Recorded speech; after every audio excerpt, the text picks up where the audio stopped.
C'est bon, c'est parti? Bon, alors on a reçu des courriels parce que, comme on est dans ma cuisine, est-ce que tu te souviens, Sylvain, pourquoi on est dans ma cuisine? Pourquoi on a commencé à faire ça dans ma cuisine? Parce qu'on pouvait pas faire ça à Ouais. frontière.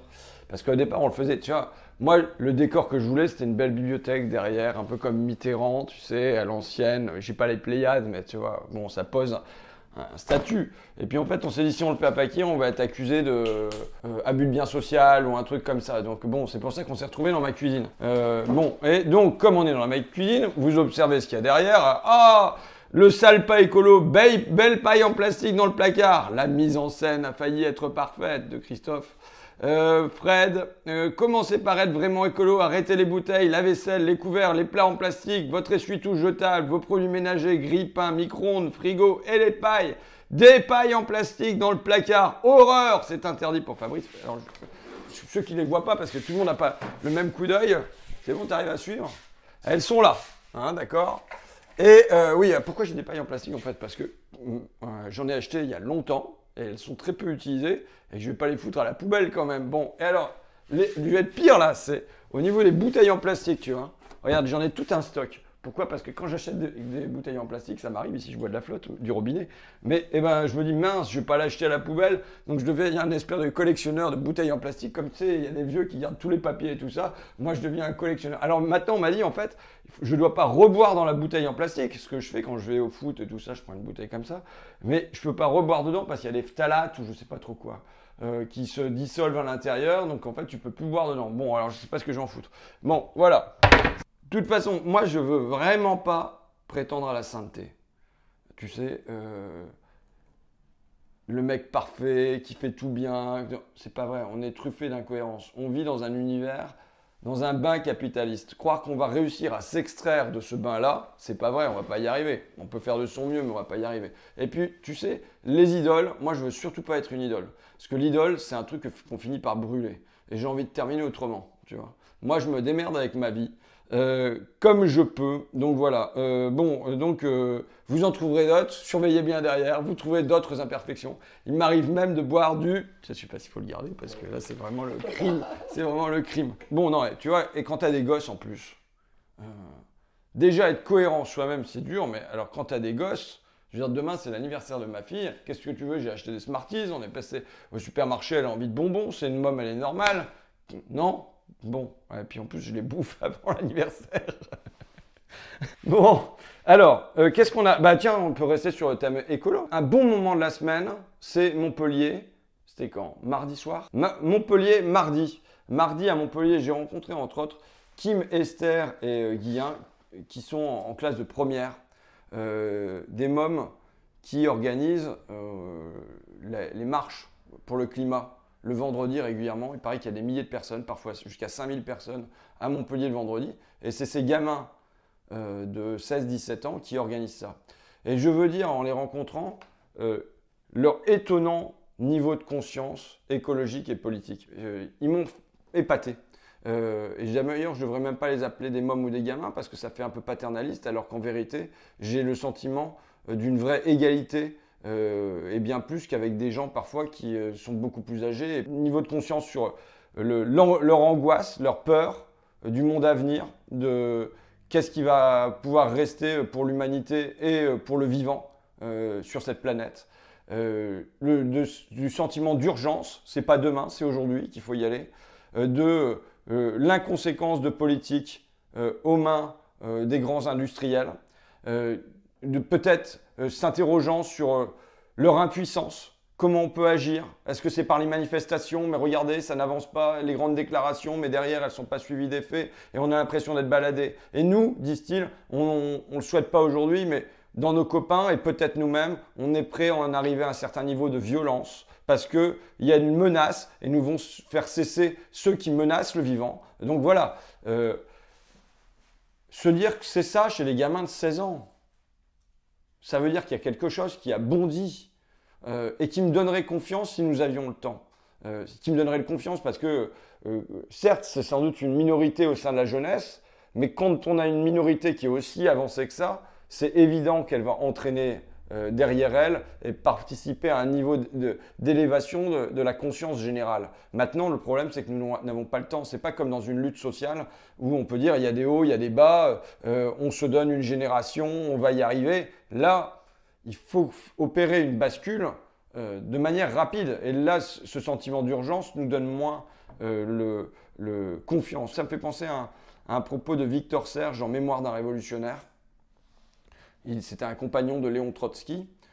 Et il dit à propos des Russes, il y a une génération chez qui le niveau de conscience sociale, voire le niveau de conscience socialiste, s'est élevé super rapidement. Et il y a eu quelques hommes au-dessus de ça. Il y a eu Trotsky, il y en a eu d'autres qui ont mené à la grande révolution soviétique. Mais c'est parce qu'il y avait eu une élévation du niveau de critique. Et là, je pense qu'on est dans un temps où on vit la même élévation rapide du niveau de conscience et de critique écologique. Je pense qu'il y aura quelques Kim et quelques Esther qui seront encore plus hauts par rapport au niveau général et qui amèneront peut-être à une révolution écologique. Le même jour à Montpellier, dans la foulée, je me suis rendu à La Paillade, donc, qui est le quartier populaire de Montpellier, rencontrant Nadia, Sonia et leurs copines. Et il pouvait y avoir un lien avec l'écologie toujours. Quel est leur souci? Entre autres, c'est dans leur logement. Là, je suis allé, on sue. Il n'y a pas la clim, hein. Logement social, il fait 35 degrés. J'arrive au fond dans une chambre, il y a deux mômes qui sont là allongés dans la chaleur. Alors que moi, après, quand on m'a ramené dans mon hôtel 3 étoiles payé par France Culture, j'avais bien la clim. On me disait que je pouvais la mettre, si j'en mettais sur 2 ou 3, ça faisait du bruit, mais je pouvais la mettre sur 1 pendant la nuit, comme ça j'avais la clim silencieuse, tu vois. Donc finalement, il y a pareil, la chaleur des riches et la chaleur des pauvres, y compris au sein d'une même ville, tu vois. Mais elles, comme elles n'ont pas le radiateur, que leurs radiateurs sont en panne l'hiver, qu'elles n'ont pas la clim l'été, elles sont allées avec leur carnet de santé à la sécurité sociale. Et elles ont dit à la Sécu, c'est plus à vous de payer pour les bronchites, les bronchiolites, les angines en série de nos gamins qui se chopent ça tous les ans parce qu'on n'arrive pas à chauffer, parce qu'on est à 15 degrés chez nous, 17 degrés, 19 degrés selon les moments. Bon, mais c'est plus à vous de payer, c'est aux bailleurs, c'est aux propriétaires de payer parce que c'est à cause de lui s'il n'y a pas les travaux et si on crève de froid, tu vois. Alors, le lien avec l'écologie, il est là. Ce qu'il faudrait dans ce pays, pour commencer, c'est la mesure la plus évidente, c'est un grand plan de rénovation thermique. En finir avec les passoires thermiques. Il y a 7 millions de logements, dans le privé et dans le public, qui sont des passoires thermiques. Et évidemment, si tu mets, c'est évalué par Gaël Giraud, j'ai vu, entre 45 et 75 milliards d'euros pour rénover ces 7 millions de logements. Le CICE, je le rappelle, cette année, c'est 40 milliards d'euros. Donc on est déjà au moins à la moitié de ce qu'il faudrait pour ça. Et là, tu fais une mesure environnementale parce que quand tu ouvres le gaz ou que tu mets du fioul, c'est pas pour chauffer de l'atmosphère, mais ça resterait dans les logements, tu en utiliserais beaucoup moins. C'est une mesure sociale parce que ces femmes, elles auront beaucoup moins de factures. Il faut savoir que chez les pauvres, les dépenses d'énergie, c'est à peu près 15% du budget. Chez les riches, c'est 5%, tu vois. Ça serait une mesure sanitaire parce que leurs gamins ne crèveraient pas de froid ou de chaud. Tu vois. Et enfin, ça pourrait être même une mesure économique parce que je suis convaincu que ça crée des centaines de milliers d'emplois. Et je veux dire que ce qui devrait nous limiter en la matière, ce n'est pas le budget, ce n'est pas le coût, c'est juste la main-d'œuvre. La main-d'œuvre compétente, à même de mener ces travaux, de les surveiller, de faire que ça ne soit pas fait n'importe comment. Tu vois, c'est ça qui devrait être notre limitation sur le plan de mise en œuvre d'un grand plan qui serait aussi un grand plan d'indépendance parce que le gaz et le pétrole, on l'achète à l'extérieur. Donc moins on en consomme, moins on est dépendant de l'extérieur. Enfin, tu vois, donc ça ne présenterait que des avantages. Bon, alors, qu'est-ce que je peux raconter d'autre? Parce que là, je suis déjà long. 12 minutes, alors que j'ai encore plein de trucs à dire. J'ai des trucs à dire sur ADP, j'ai des trucs à dire sur Chiappa, j'ai des trucs à dire sur un gars que j'ai croisé dans le parc. Bon, alors, bon, ça, je vais zapper. Allez, je te fais un passage ADP. C'est le gars, il y a répétition, j'aime ça. C'est le sketch. Bon, comme j'arrive pas à faire mon inscription sur téléphone portable ou sur ordinateur pour le référendum sur les aéroports de Paris, j'ai le formulaire. CERFA, je vais le faire à l'ancienne. Nom de famille, nom d'usage, tout ça, je devrais réussir à cocher. Et je vais aller le déposer à la mairie, puisqu'on peut faire ça Pas à toutes les mairies, mais à Amiens, ça doit bien être possible. Donc, je vais le faire en mode papier. Et tant pis, plutôt que d'envoyer des courriers au ministère de l'Intérieur pour lui demander comment ça se fait que, d'après eux, un député ne figure pas sur les listes électorales. Ce qui est quand même un peu bizarre. Bon, donc voilà, on peut le faire en papier aussi, sachez-le. Mais il faut aller le déposer en personne. Donc ça, comme ça nous fera un sketch supplémentaire, puisque on fera un bulletin où je vais déposer à la mairie d'Amiens. Donc voilà. Alors, on lance une opération. En fait, ce n'est pas nous qui lançons ça. C'est parti de Marseille, je crois. J'ai la liste des villes qui participent. Allez, on fait signer. On tient des tables. Même, ils veulent faire le concours de la plus belle table. Moi, je suis pour un interville, tu vois. Je peux faire Guilux. On n'a pas les vachettes, mais on fait un interville entre Vierzon, Marseille. Qu'est-ce qu'il y a d'autre? Tu vois, on a Vierzon, Lyon, Marseille, Montélimar, Montpellier, Toulouse, Nantes, Bordeaux. On va y ajouter Amiens, Abbeville, Flix-Secours. Enfin, on va voir si les copains sont d'accord. Mais on tient des tables et on fait signer à ce moment-là. Aujourd'hui, 75% des Français sont contre la privatisation d'ADP. Les autres, ils sont même pas pour. Ils ne savent pas ce que c'est le débat. Ils ne savent pas trop, tu vois. Mais il y en a 3/4 qui sont contre. Donc, il faut juste les aider à signer maintenant. Et donc, on se propose de tenir une table. C'est quand même efficace. On a vu, à chaque fois qu'il y a des tables qui sont tenues, c'est plusieurs dizaines de signatures. Et on verra quelle est ensuite la ville qui a fait le plus gros pourcentage en fonction de sa population. On pourra faire un interville et on annonceront les résultats. Alors, qu'est-ce que je peux offrir, moi, comme cadeau à ceux qui ont le mieux bossé avec la plus belle table et le plus de signatures? Je ne vais pas offrir les bouquins, je vais plutôt offrir les macarons d'Amiens, non? Ouais. Des macarons trogneux, voilà. Bon, je voulais vous parler de l'avenir immédiat, ce qu'on va faire la semaine prochaine, mais je vais vous parler d'un avenir plus lointain. On a parlé de l'avenir de la planète, mais et si on se préparait pour une crise? Quand je lis la presse, là, je vois que sont énoncées l'éventualité d'une crise financière. Alors bon, c'est pas 6 mois, 9 mois, 1 an, je ne suis pas Nostradamus, qui partirait soit d'une crise de dette souveraine, un État qui ne parviendrait plus à payer, la crise des emprunts des étudiants américains pour financer leurs études et qui, si jamais ils ne trouvent pas un bon job derrière, ils n'arrivent plus à régler leurs dettes et pouf, ça pourrait faire un effet domino. Ou bien la crise de l'immobilier sur la côte chinoise. Une espèce de bulle qui existerait. Je ne sais pas. Je ne fais pas faire Nostradamus. En revanche, je sais quelque chose, c'est que nous devons être prêts pour une crise. Ça veut dire quoi? Ça veut dire que nous devons diffuser et infuser des idées dans la société française qui fassent qu'en cas de crise, on sait ce qu'on doit faire tout de suite. Et on arrive à dire que c'est l'évidence et que si Macron et ses copains ils ne le font pas, ce sont des traîtres à leur pays. D'accord? Tu vois ce que je veux dire? Il faut partir du précédent de ce qui s'est passé en 2009. En 2009, crise des subprimes aux États-Unis, le système financier est en lambeaux. Les libéraux, ils se battent la coulpe sur les plateaux de télévision avec leur fouet en disant non, on ne recommencera plus, c'est promis, c'est promis, c'est promis. On a péché, on a péché. Bon, nous, on fait des manifs, 3 fois 1 million de personnes. Mais au fond, on n'a pas d'idée. On a juste, nous ne payerons plus leur crise. C'est notre slogan. Mais ça ne veut rien dire. Soit, mais qu'est-ce que ça veut dire? Est-ce qu'on était pour la socialisation du crédit? Est-ce qu'on était pour le non-remboursement et que les créanciers, ils aillent se faire voir? Est-ce qu'on était pour laisser partir les banques en faillite? Est-ce qu'on était pour séparer les banques de dépôt et les banques de crédit? Il n'y avait pas un programme d'emblée. Pouf, vous prenez ça. Et moi, ce que je pense, c'est que dans ce moment-ci, c'est pour ça que je rencontrais des économistes et je leur posais la question, que fait-on en cas de crise financière? Pourquoi? Parce qu'il faut que dans l'univers attaque, des syndicats, des partis, il y ait 2-3 idées claires. Pas plus. 2-3 idées. Mais boum, on fait ça directement. Non, c'est plus aux Français de payer pour les banques. On refuse, tu vois. On dit qu'il ne faut pas rembourser les créanciers, qu'il faut séparer les banques de dépôt et les banques de marché, qu'il faut socialiser toutes les banques qui sont en train de plonger. Bon, voilà. Par exemple, ça, c'est le volet défensif immédiat financier. Mais il faut voir qu'une crise, c'est à la fois une catastrophe et c'est une fenêtre d'opportunité qui s'ouvre. Parce que les dirigeants ne contrôlent plus les manettes de la même manière. Ça leur échappe.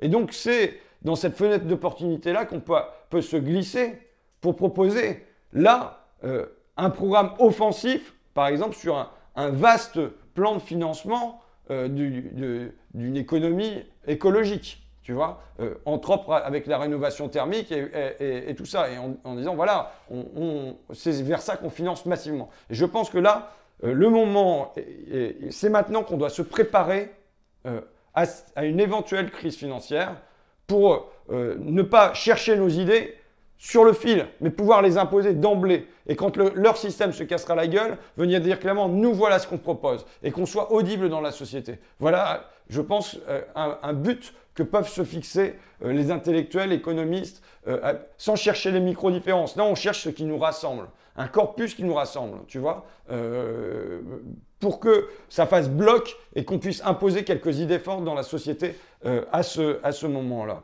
Bon, alors la semaine prochaine, il y a une surprise. On ne dit pas quoi.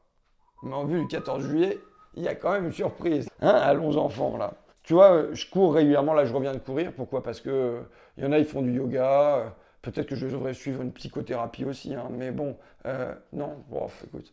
Mais moi, tu veux, pour pas péter de câble, il y a un certain stress quand même.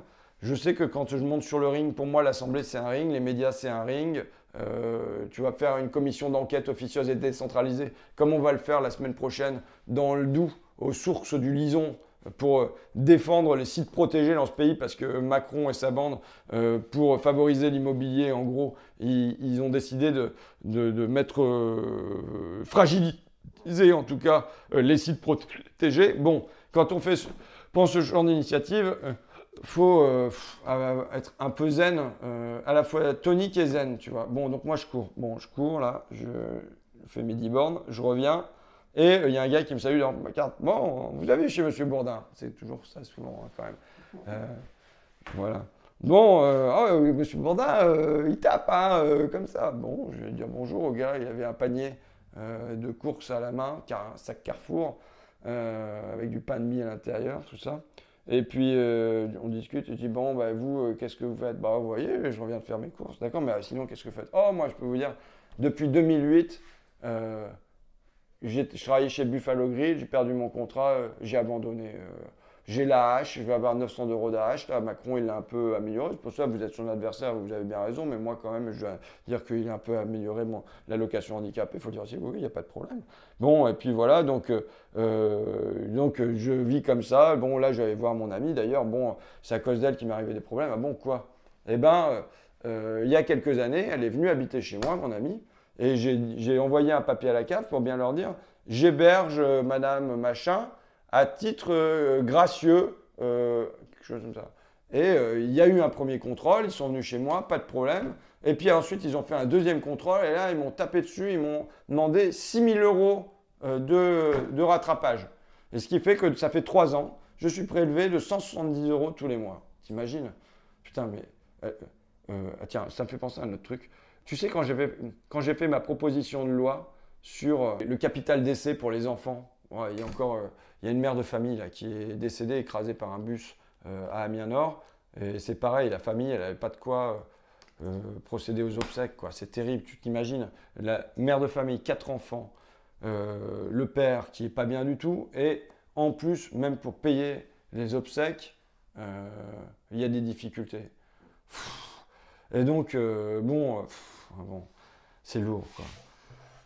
Et il y a Barbier, quand je sors du plateau de Bourdin où j'avais proposé ça, qui me dit oui, bah, de toute façon, il faut qu'on reconfie ça à une fondation. Comme ça, la fondation, elle verrait bien qui est-ce qui peut recevoir de quoi payer les obsèques, de quoi pas payer les obsèques, et puis on pourrait contrôler tout ça.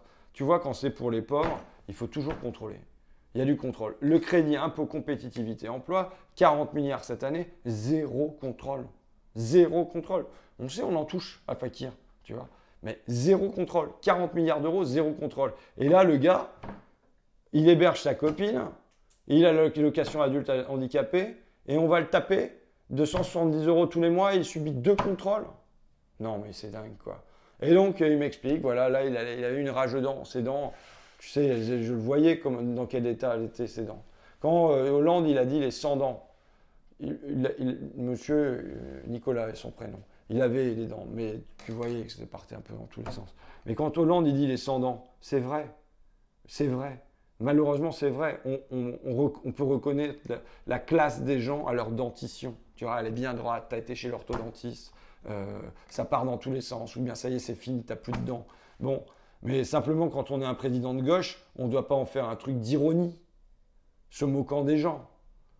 On doit se dire, mais bon sang, cette injustice, comment je la combats? Comment je permets à tout le monde d'avoir des dents, de les conserver le plus longtemps possible, de s'en faire refaire, tu vois, d'avoir des prothèses si besoin.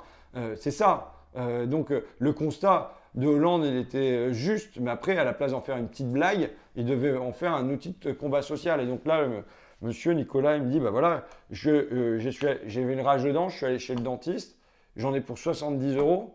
Je lui ai demandé de pouvoir payer en 2 fois parce que là, si jamais je paye tout, je dois vivre avec 10 euros dans le mois.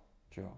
Et là, il me raconte qu'en fait, bah, sa copine, elle est allée à Clémenceau, c'est-à-dire, ça doit être les Restos du Cœur qui sont à Clémenceau. Je ne sais plus, c'est pas le Secours Populaire, ça doit être les Restos du Cœur.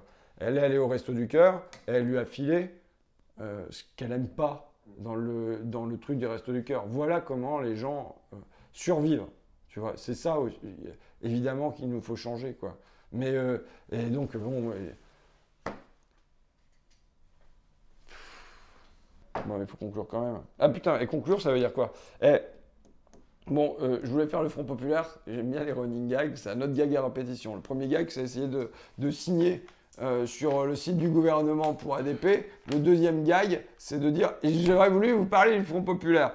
Non, là, on doit aller chez WN. Il est 11h10. On a rendez-vous à 11h30 sur le parking de WN puisque les salariés débrayent. Bon, de toute façon, un jour, on essaiera de rendre compte et de répondre à Bruno Le Maire et compagnie sur l'incompétence du ministère de l'économie dans le dossier Whirlpool WN, mais une incompétence qui est peut-être une incompétence volontaire au fond, quoi. De temps en temps, on voit leur nullité de près, quoi. Donc, on va aller sur le parking de WN. Alors, le chemin est très chouette, tu vois, parce que là, je prends mon vélo qui est dans mon box à vélo et c'est le long de la Somme. Tu files le long de la Somme. Tu traverses à un moment, tu te retrouves sur l'autre berge et tu passes devant chez Cosra, qui est l'une des premières boîtes de velours d'Amiens, qui a fermé il y a quelques années. C'est un site à l'abandon avec des arbres qui poussent à l'intérieur et tout ça. Une belle végétation. Le chemin en vélo pour aller jusqu'à Whirlpool WN est un beau chemin. Donc voilà, je vais faire une balade en allant là-bas.